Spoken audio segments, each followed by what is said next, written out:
حاضرین محترم، قرآن پاک کو اگر پڑھا جائے، مطالعہ کیا جائے، تو ہر نبی کو نہ ماننے والوں نے یہی کہا کہ یہ تو ہماری طرح کا ہی ایک بشر ہے، ہم اس کی پیروی کیوں کریں۔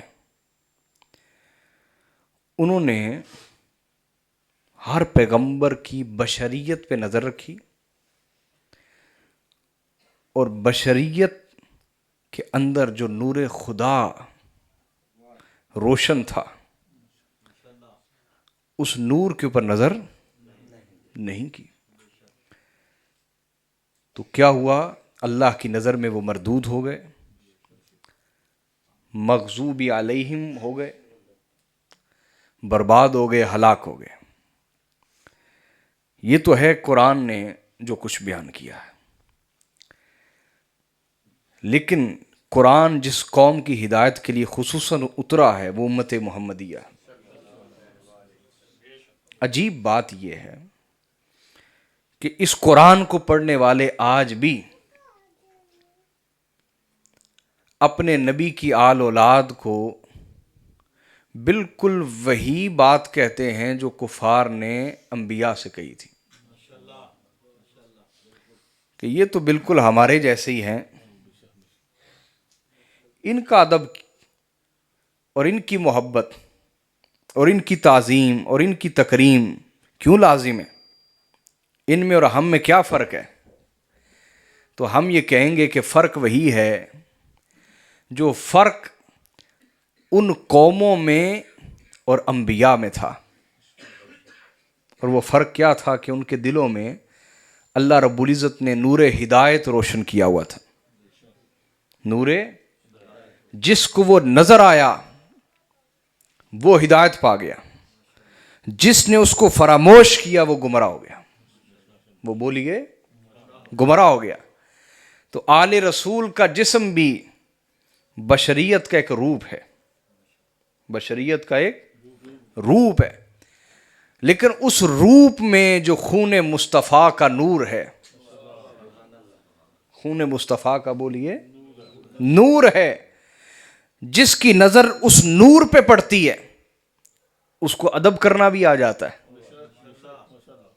اس کو خدمت کرنی بھی آ جاتی ہے، اس کو محبت کرنی بھی آ جاتی ہے۔ اور جس کی نظر اس نور پر پڑنے کی بجائے بشریت کے اس روپ پہ پڑتی ہے، وہ کفار کی طرح ضد، اناد اور تعصب کا شکار ہو جاتا ہے۔ لہذا میں اس پیغام کے ساتھ اپنی گفتگو شروع کرنا چاہتا ہوں کہ آپ نے کفار کی طرح نہیں بننا، منکرین انبیاء کی طرح نہیں بننا۔ حضور کی آل اولاد جہاں بھی ملے، جہاں بھی زیارت کا موقع مل جائے، جہاں بھی آپ ملاقات کا شرف حاصل کریں، تو ان کے بشریت کے اس روپ تک نہ رک جائیں، بلکہ بشریت کے اس روپ کے اندر جو خون محمدی کا چراغ روشن ہے اس پہ نظر ڈالیں، اور اس پر نظر ڈالتے ہوئے اس کا ادب حضور کا ادب سمجھ کے کریں۔ نہیں سمجھ آ رہی؟ میری بات سنیں، توجہ کریں میری طرف۔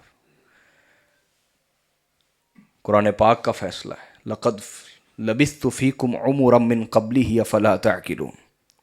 رسول فرماتے کہ میں تم میں اپنی عمر کا ایک حصہ گزار چکا ہوں، اب بھی تم مجھے سچا نہیں سمجھتے، کیا تم عقل نہیں رکھتے؟ تبلیغ کا اصول کیا ہے کہ آپ ایک دوسرے کو جانتے ہو، ایک دوسرے کو بولیے جانتے ہو، پھر جب اعتماد پیدا ہو جاتا ہے تو انسان کسی کی بات کو اعتماد سے سنتا ہے۔ ایسا ہی ہے، میرا اور آپ کی جان پہچان تو ظاہر نہیں ہے، لیکن مجھ پہ اعتماد کیا قبلہ شاہ جی نے، جن کا ان پہ اعتماد ہے وہ مجھے اعتماد سے سنے۔ سمجھ آ رہی بات؟ دوسری بات یہ یاد رکھیں، الحمدللہ میں سید بھی ہوں، آل رسول بھی ہوں، اور ایک پی ایچ ڈی اسکالر بھی ہوں، ٹھیک ہے؟ میں جو بات کہوں گا وہ تحقیق شدہ ہوگی، آپ اس پر مجھ سے سوال کر سکتے ہیں، میں اس چیز کا انشاءاللہ ذمہ دار ہوں گا کہ میں قرآن و سنت سے آپ کو جواب دوں، ٹھیک ہے؟ اس لیے ذرا اعتماد سے سنیں. تو میں نے کہا کہ جب کسی سید کو دیکھیں تو اس میں خون مصطفیٰ کا چراغ روشن دیکھیں. اس چراغ کو، اس نور کو دیکھتے ہوئے جب آپ اس سے محبت کا اظہار کریں گے، اللہ کے یہاں محبت مصطفیٰ شمار ہوگی.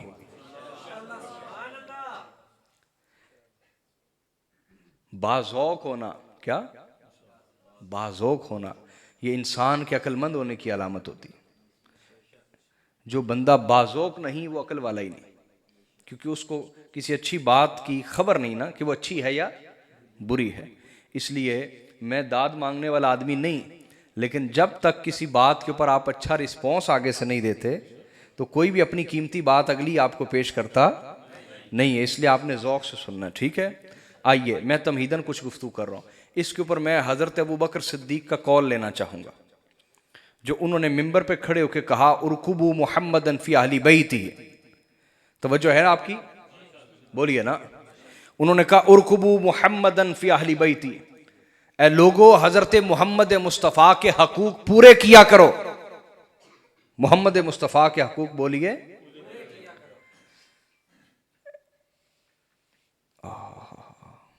اللہ اکبر. توجہ رکھنی میری طرف، ایک نیا نقطہ پیش کروں گا انشاءاللہ.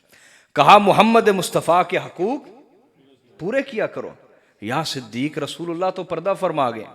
کہا فی اہل بیتی، کہا ان کے اہل بیت تو موجود ہے نا، ان کے اہل بیت تو موجود ہے نا. تم ان کے اہل بیت کے حقوق پورے کرو، اللہ کے یہاں حقوق مصطفیٰ شمار ہوں گے. اللہ کے یہاں حقوق مصطفیٰ شمار ہوں گے. آج کوئی بھی شخص یہ دعویٰ کر سکتا ہے کہ میں رسول اللہ سے محبت کرتا ہوں، میں عاشق رسول ہوں، میں بڑا دیندار ہوں. تو ہم اس کو پرکھ کیسے سکتے ہیں کہ واقعی یہ عاشق رسول ہے یا نہیں؟ کیسے پتا چلے گا؟ سرکار تو ظاہری طور پہ سامنے موجود نہیں، لہٰذا امتحان کوئی نہیں. تو پتہ کیسے چلے گا کہ یہ بندہ اپنے دعوے میں سچا بھی ہے یا، بولیے، سچا بھی ہے یا نہیں ہے؟ کیسے پتہ چلے گا؟ ہاں اس پہ جوابات بہت ہیں قرآن سے حدیث سے، لیکن جو قول پیش کر رہا ہوں اس کے اوپر رہوں گا.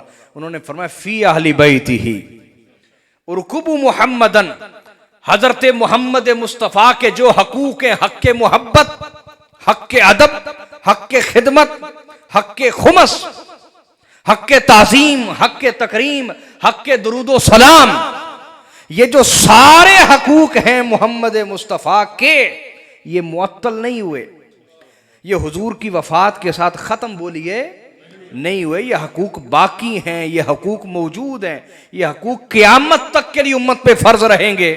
تو کہا یہ حقوق پورے کرو. تو سننے والوں نے کہا کہ رسول اللہ تو پردہ فرما گئے، کیسے حقوق پورے کریں؟ انہوں نے کہا فی اہل بیتہ، حضور کے اہل بیت تو تمہارے درمیان موجود ہے نا، تم ان سے محبت کرو، اللہ کے یہاں محبت مصطفیٰ شمار ہوگی. تم ان کا ادب کرو، اللہ کے یہاں ادب مصطفیٰ شمار ہوگا. تم ان کی تکریم کرو، اللہ کے یہاں تکریم مصطفیٰ شمار ہوگی. تم ان کی تعظیم کرو، اللہ کے یہاں تعظیم مصطفیٰ شمار ہوگی. تم ان کی خدمت کرو، اللہ کے یہاں خدمت مصطفیٰ شمار ہوگی. آئی بات سمجھ یا نہیں؟ لیکن میں چونکہ ایک اور بات کر رہا تھا، میں نے اس کے اوپر کال لیا تھا، وہ یہ کہ میں نے کہا کہ جب بھی ان کو دیکھیں تو ان کی بشریت کے روپ کو نہ دیکھیں، بلکہ جو اندر چراغ روشن ہے حضور کے خون مبارک کا، اس پہ نظر ڈال. اب اس اعتبار سے اس قول کا معنی کیا ہے؟ ارکبو مراقبہ سے ہے. کس سے ہے بولیے یار، اونچی بولے میرے سے. کس سے ہے؟ رسول اللہ صلی اللہ علیہ وسلم بھی یہ مزاج پسند نہیں کرتے تھے کہ حضور کوئی بات سنائے اگلے چپ کر کے سنتے رہے. رسول اللہ نے ایک دفعہ سورہ رحمان کی تلاوت کی تو صحابہ چپ کر کے سنتے رہے. حضور نے فرمایا تم سے زیادہ اچھا رد عمل تو مجھے جنات نے دیا، کہ میں نے جنات کو سورہ رحمان سنائی، میں رکتا تھا تو وہ سب مجھے داد دیتے تھے. تو یاد رکھ لیں، جو بندہ آپ کو سکھا رہا ہوتا ہے اس کو آپ اچھا رسپانس دیں، رد عمل دیں، تاکہ وہ آپ کو اور قیمتی بات سنائے. سمجھے یا نہیں؟ تو ارکبو مراقبہ سے، کس سے بولیے؟ اب مراقبہ کیا ہوتا ہے؟ مراقبہ کیا ہوتا ہے؟ مراقبہ یہ ہے کہ آپ کسی کا تصور کرتے ہیں، کسی کا بولیے تصور کرتے ہیں، اور عالم تصور میں اس کو سامنے رکھ کے خدا کو یاد کرتے ہیں. اسی کو تصور مرشد کہا جاتا ہے. اسی کو کیا کہا جاتا ہے؟ اپنے مرشد کا تصور ذہن میں لا کے خدا کو یاد کرنا، اور یہ تصور کرنا کہ میں اس ذات کے ذریعے سے خدا کا قرب پا رہا ہوں۔ اسی کو تصور شیخ کہتے ہیں، اسی کو مراقبہ کہتے ہیں۔ کیا کہتے ہیں جناب؟ تو حضرت ابوبکر صدیق نے کہا ارکبوا محمدًا فی اہل بیتی، کہ لوگوں محمد مصطفیٰ کا مراقبہ کیا کرو، محمد مصطفیٰ کا مراقبہ کیا کرو، حضور کی ذات کو سامنے رکھا کرو، ان کا مراقبہ کیا کرو۔ کہا کیسے؟ حضور تو پردہ فرما گئے۔ کہا فی اہل بیتہ، حضور کے گھرانے کے کسی شہزادے کو سامنے رکھ لیا کرو، اس کو دیکھتے ہوئے محمد مصطفیٰ کا مراقبہ کیا کرو، اس کو دیکھتے ہوئے محمد مصطفیٰ کا بولیے مراقبہ کیا کرو، اس کو دیکھ کر زیارت مصطفیٰ کا تصور کیا کرو، اس کا ادب کر کے ادب مصطفیٰ کا مراقبہ کیا کرو، اس کی خدمت کر کے خدمت مصطفیٰ کا مراقبہ کیا کرو۔ میری بات اب سمجھے یا نہیں سمجھے؟ لہٰذا جب بھی ان کو دیکھنا ہے تو مراقبہ کرنا ہے رسول اللہ کا۔ کس کا بولیے؟ محمد مصطفیٰ کا مراقبہ کرنا ہے۔ تو وہ کفار کی طرح نہیں بننا جو ظاہری بشریت میں رہ گئے، بلکہ جو اندر چراغ روشن ہوتا ہے نور کا، وہاں تک پہنچتے ہیں اور اس کی پہچان کر لیتے ہیں، اور پہچان کر کے کچھ پا لیتے ہیں۔ پہچان کر کے بولیے کچھ پتہ چلا جو پہچان ہی نہیں کرتا کچھ پاتا ہی نہیں، جو پہچان ہی نہیں کرتا وہ کچھ پاتا نہیں ہے۔ تو کسی سید فقیر درویش سے رشتہ ہو تو اس کی ظاہری بشریت پہ نہیں رہتے، اس کے اندر جو چراغ روشن ہے نا، خون رسول کا، محبت رسول کا، عشق رسالت کا، وہ جو اندر ایک چراغ روشن ہے، اس کی پہچان کرتے ہیں۔ جب اس کی پہچان ہو جاتی ہے تو کچھ نہ کچھ فیض بھی جاری ہو جاتا ہے۔